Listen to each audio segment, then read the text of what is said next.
Hello, everybody, and welcome to the Outside the Box podcast. My name is Ollie, and I'm joined today by James. James, how are we doing, mate? I'm good, thank you. How are you?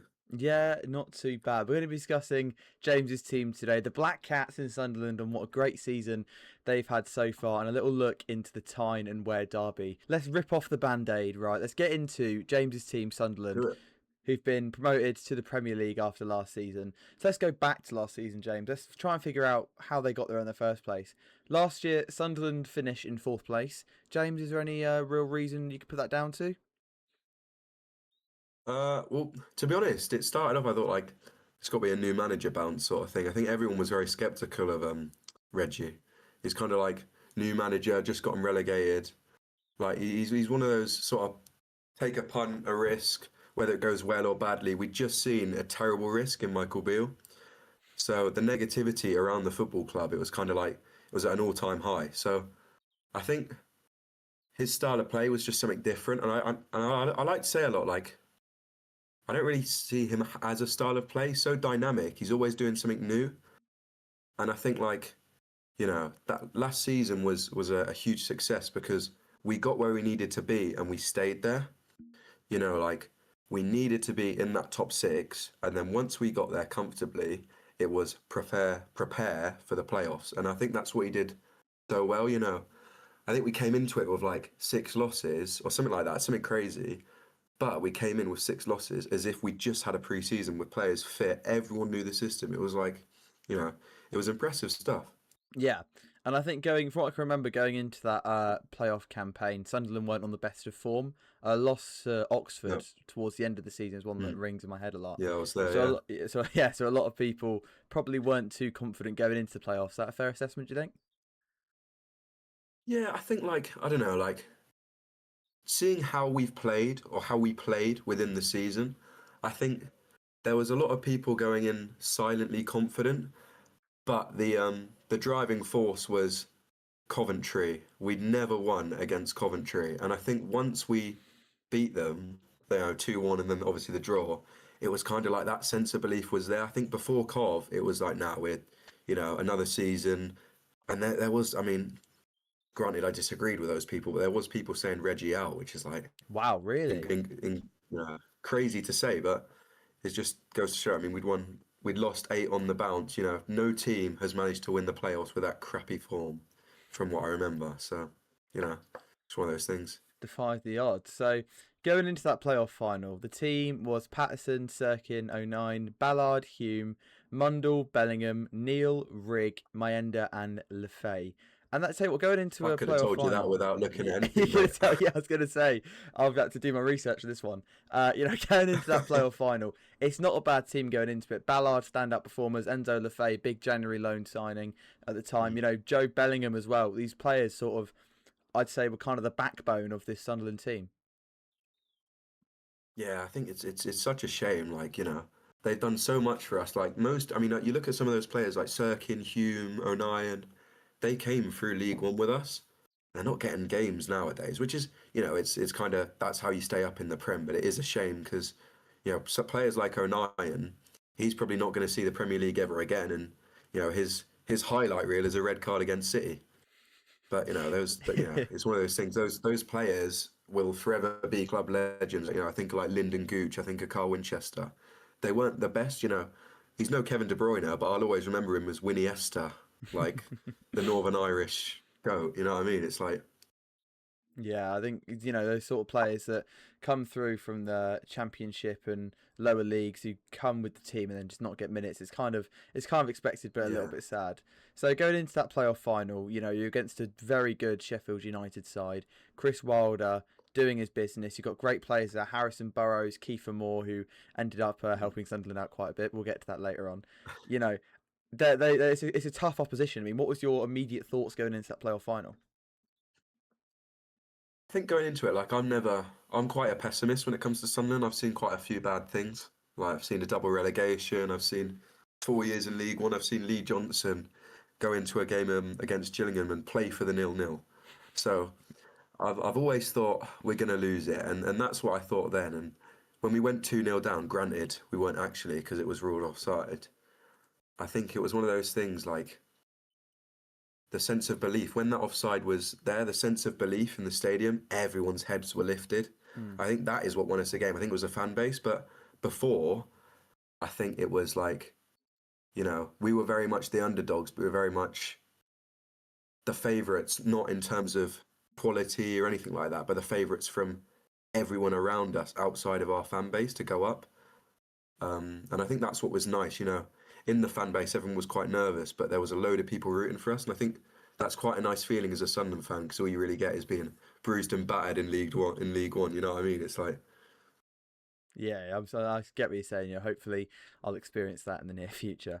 But the way it's going, I don't think Reading will be anywhere near the Premier League for a long, long time. But anyway, I digress. yeah, So going into that game, first of all, Sheffield United, they opened the scoring, not a great start. mhm. Then the offside goal comes from Harrison Burrows. From what I can remember, was it Harrison Burrows? Yes, yeah, Yes, yeah, Harrison it's a great Burrows goal, yeah. offside goal. Heads get lifted, right? Then it goes Mm. 1-1. You're thinking, okay, hold on a minute, something could be cooking here. Yeah. What was your thoughts on that one?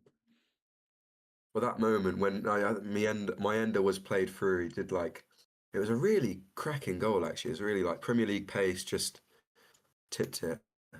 Um, but I think that just I say again, just the fans in that stadium, that sense of, we've had till the end as our motto, and it really has been that sense of nobody giving up, whether it be the players, the manager, the fans, no one's giving up on that team. And I think, especially like with Sunderland, but as football in a whole, when everything's going well and when the vibes are up, it's like the best feeling. And I think that's just what it was, like to be tortured for so long. And I know that's a strong word, but that's what it felt like to be tortured for so long in lower leagues and have so much misfortune. Just the feeling of being able to get into the playoffs and to be so close, 1-1. I think that was what won us the game. Just everyone being up for it. It was just like, yeah, it was crazy. For sure. And then, dying minutes of the game, Sheffield United win the ball. They're looking to break. Kiefer Moore, Sunderland legend he is, just completely messes up a pass. And then bang, 2-1. I mean, that feeling must get some topping. I'm still, look at me now, I'm still giddy about it. But what's funny about Kiefer Moore is I was actually kicking off like the January of this season in my sort of Sunderland group chat saying, this is up, there's no ambition, we need to go in for Kiefer Moore, we need to buy him. Or I might have been the season before, whatever season it was, kicking off about us not having an out-and-out striker. And he went and did that. That was the biggest favour. It was like the best vindication my mates have ever got. It was like, but yeah, that I can't describe the feeling. You can never like being in that stadium, being surrounded by so many people that knew what it meant. I'll never be able to forget that. I think that is Mm. like, no matter where we end up in this year or in future, I don't think that feeling will ever leave me. It was just immaculate. Oh, for sure. I mean, I've never experienced any Wembley highs or playoff highs. Mm. Must be nice for some. Nice for some is what I'm gonna say. And then so you go. So playoff final ends. Promoted to the Premier League. Mhm. Jubilacious Yeah, celebrations all round Sunderland in Wembley. I saw the Sunderland fans after. They were amazing. All the the limbs and whatnot. Just good vibes all yeah. round. Then you go into the Mhm. transfer window, and you're probably thinking, I'll actually ask you this, James. Transfer window, going into it with no Fabrizio Romano rumours, no nothing, just literally maybe a couple days after the playoff final. What were your ambitions for the transfer window? What were you thinking? You know what? I'd be nice if we got a few decent players and maybe spend 100 mil, whatsoever. What was your thoughts going into that? I think this. I mean, this was just me. This isn't reflected by the fan base. But I think for me, my thing was we're up now. We've got money now. We've got to reinvest. I fully went into this season thinking week in, week out battered. We're going to be Southampton. It's going to be like we're going to be what Wolves are now, virtually. And I thought, don't do something where you're going to spend all this money. Like I was kind of against to spend 100 mil if we were going to go down battered every week, because if we did that, we'd have been a much worse. I mean, granted, we would have had these good players, but we would have financially been in a much worse place than we were before. And like a big thing as to the reason we went down was not like using or managing our financials very well. You see the whole thing about Jack Rodwell, and I think like just the whole what's it the whole idea of our transfer strategy before that was so like buy him young, buy him cheap. That's what I wanted us to do, and I think we've done that so effectively. Like I couldn't ask for anything more this season with in terms of our transfer strategy. Definitely. I mean, there's a few players that kind of stand out for me with your transfer window so far. Granit Xhaka being one of them. We'll touch on him first. How much of an amazing addition has Granit Xhaka been? Because you have that leader in the squad, something that's kind of like rocking somebody together. I mean, you said a minute ago about Wolves how you thought that you were going to be a Wolves, if you will, as they are this season. Mm. Wolves haven't got anybody in that team that kind of, echoes leader, and I think Granit Xhaka is that man. How good has he been for Sunderland? I don't think I've seen anyone of the quality in terms of mentality, skill level, anybody ever for my football team be as good as Granit Xhaka is for us. Like he is probably the most important player in that team right now, and I think it shows. Like I think the way his head keeps being lifted, the way, something I noticed and a lot of people noticed, like he'll wait at the end and he'll shake every player's hand at Mm. the start of the match. When you're shaking hands with the Yeah, yeah, yeah. players, and he'll wait, shake everyone's hand, motivate them. I think he's just a touch of class, isn't he? Like he's not known as one of the world's greatest, but in my opinion, he is one of the greatest players to play for Sunderland, and I am like absolutely privileged that I get to watch that. Do you know what I mean? It's insane. For sure. I mean, imagine 5 years ago us saying this on a podcast, and we've just seen I Granit know. Xhaka red cards for Arsenal and whatnot. I mean, he's come Yeah, leaps and bounds since then. yeah. I think his story is really nice as well. Like obviously, I was there for the 2-2 Arsenal draw, and the way he's redeemed himself with those fans, like they were happy to see him there. They were happy to give him a service. I think that's really it's nice to see someone redeem themselves and someone put in the work and get rewarded for it. Do you know what I mean? I Yeah, think when he went on that captaining a team to an unbeaten season, like that's the stuff of history, isn't it? Like he won't be forgotten anytime soon. oh for sure, definitely. Going on some different transfers, Brian Brobby, Mr. Blobby, Brian Brobby, whatever you want to call him. God, how's he been this season? I mean, you're talking about the Arsenal game. I mean, that last minute equaliser. There's got like we always knew he was going to be talented from Ajax. He did fairly well with them last season. I mean, whenever we talk, James, you're always going on about, oh, Robbie's playing, man, he's playing. Like you always talk about him. So what's he like, man? What's Brian Brobby been like? He's just clutch. He's just. I mean, we've got three outstanding strikers. Really, I can't highlight Robbie without like singing the prayers of Isidore and Mayenda. But he's Mm. just like he's been so clutch for us. He's just so strong. Yeah, Like he's just such a, the way he shut down Gabriel, like it's really well known, world class Champions League centre half, and he literally just jumped over him and bulldozed him. It's like just, I love him. I absolutely love him. He's one of those players that you just look at, you see, he may not be the most practical, he may not be the quickest, but he's just got something about him that I just love. Do you know what I mean? definitely.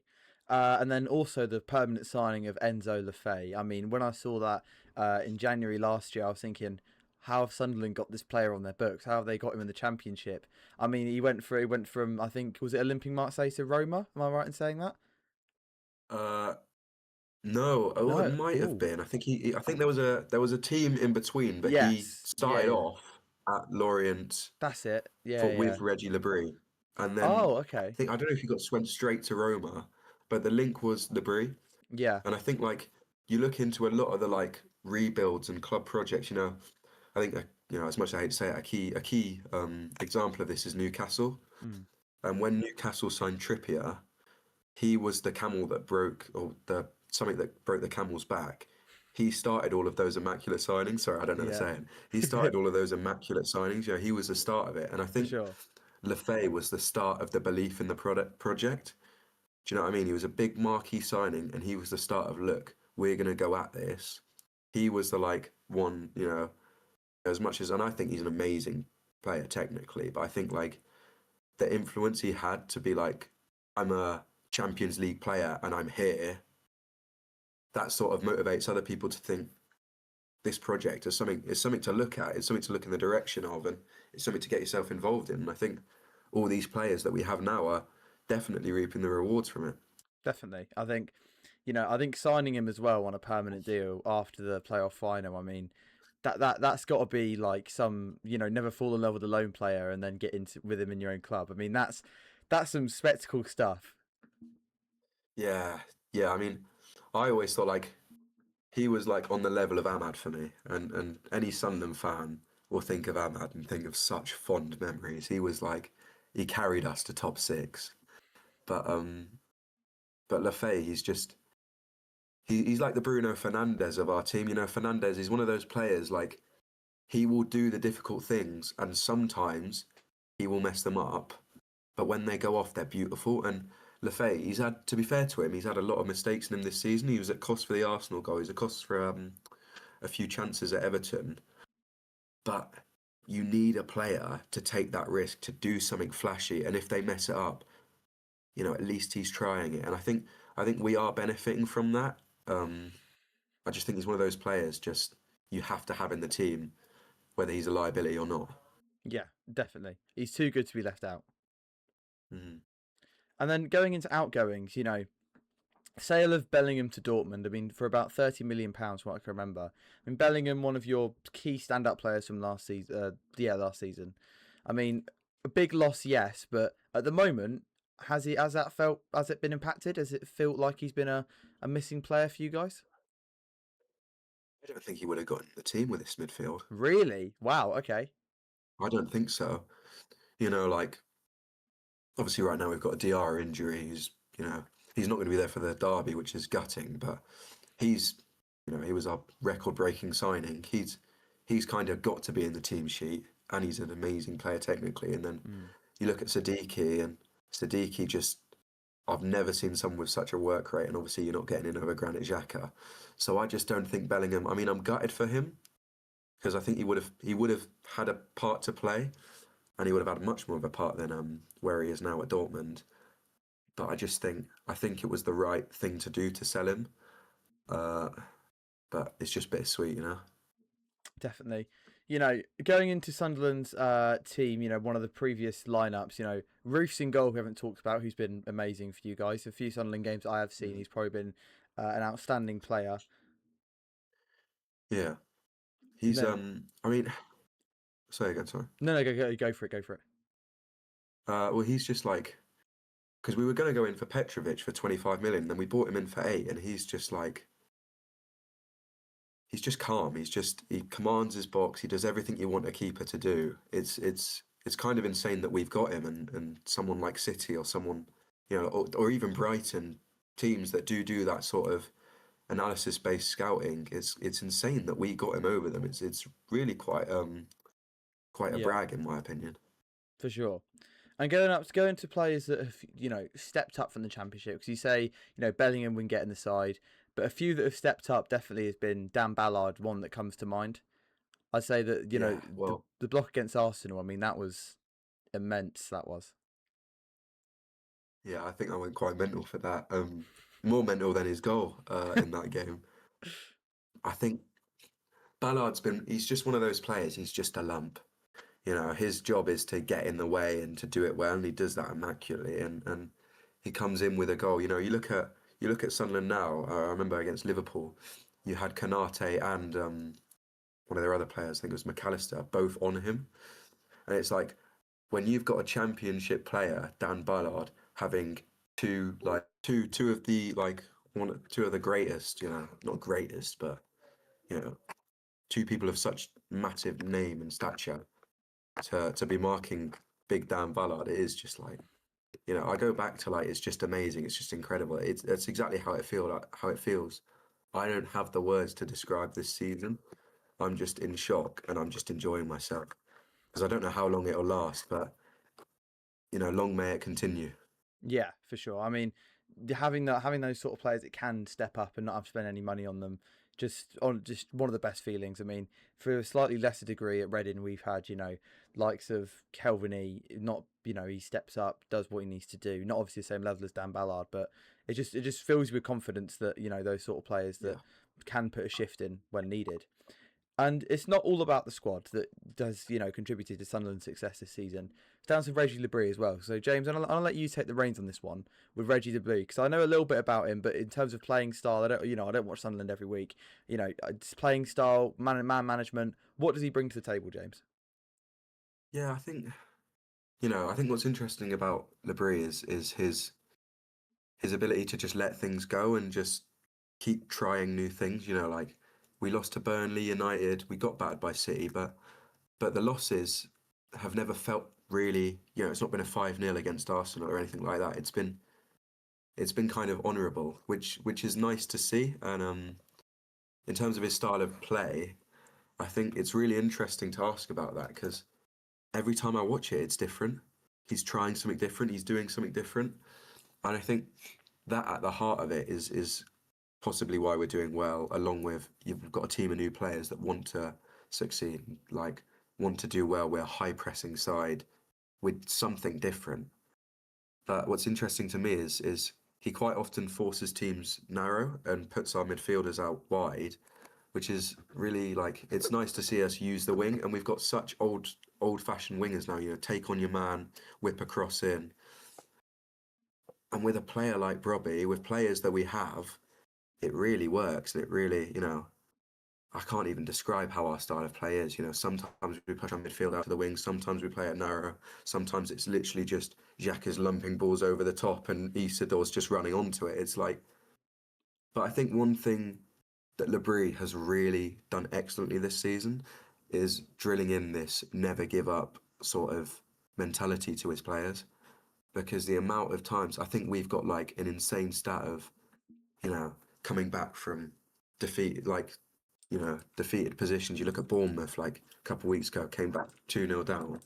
Like, it's one of those things we keep on doing well from losing positions. It's like we actually play better when 1-0 down, which is just it's it's it's Yeah, it's really good management in my opinion. for sure. Would you say in the last 10 years of your life of watching Sunderland, whatever you want to call it, has he been the best manager that you've seen?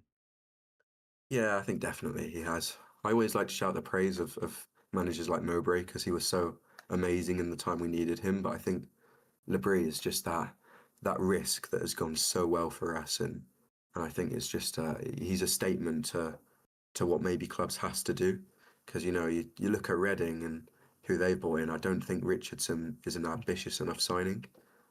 And perhaps he is the Tony Mowbray that will get you that stability, but I think I think risks pay off, and I think he was the biggest payoff we could have ever had. Mm, definitely. Going into the Tyne and Wear derby then, James, the big one. I mean, I think you guys played, was it 2 seasons ago in the FA Cup? Yeah, so we played in the Michael Beale season. Oh God, the Um, old Twitter burner account season. I remember it fondly. and I think enough of that has been said. That was my first time in Weir derby, so it was an excellent one to go to. 3-0 Yeah, loss, but the atmosphere there, they had about I think it was maybe 3,000 extra fans, yeah. and it was just the whole stadium was bouncing. It was a really great day out, and this is actually on my 18th, Oh, look at on a that. Sunday. So it could be the greatest or worst birthday of my life. But I just think like for both teams, this is probably going to be like the biggest day of the season, and also like for a lot of people my age, this will be their first, and this will be something that they really look forward to. Yeah, So I myself am really excited, but I think it's like as much as I'm excited, I'm shitting it. yeah, yeah. I've never been so scared. I mean, look, going into it, you're in ninth position, Newcastle are in 12th. I mean, it's going to be a tough game. You were saying to me earlier that you wanted to go into it being the underdog.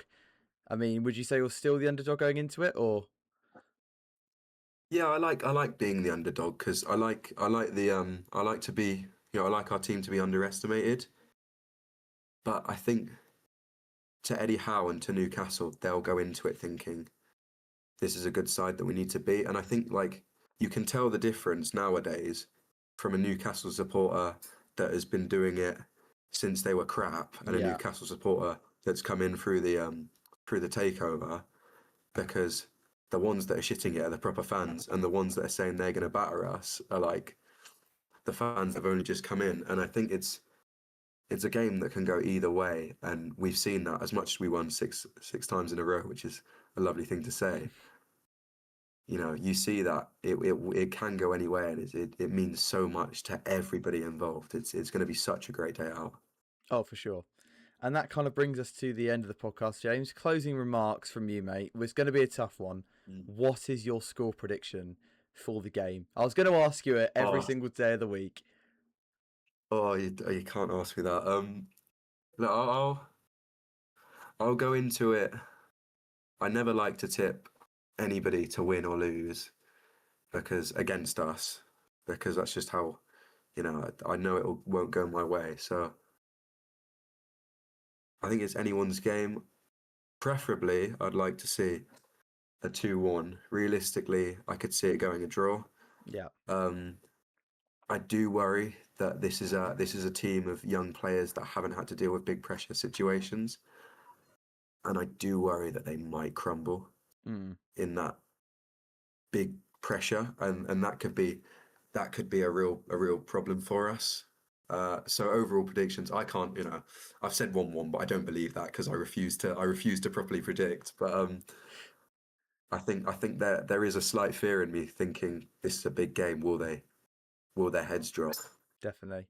See, I'm not going to predict it because I don't want to jinx anything, but it'll be a good game nonetheless. Well, James, thank you very much for joining me, mate. Very No appreciated. worries, mate. Perfect. And Absolutely no worries. thank everybody for watching. See you later. Bye bye.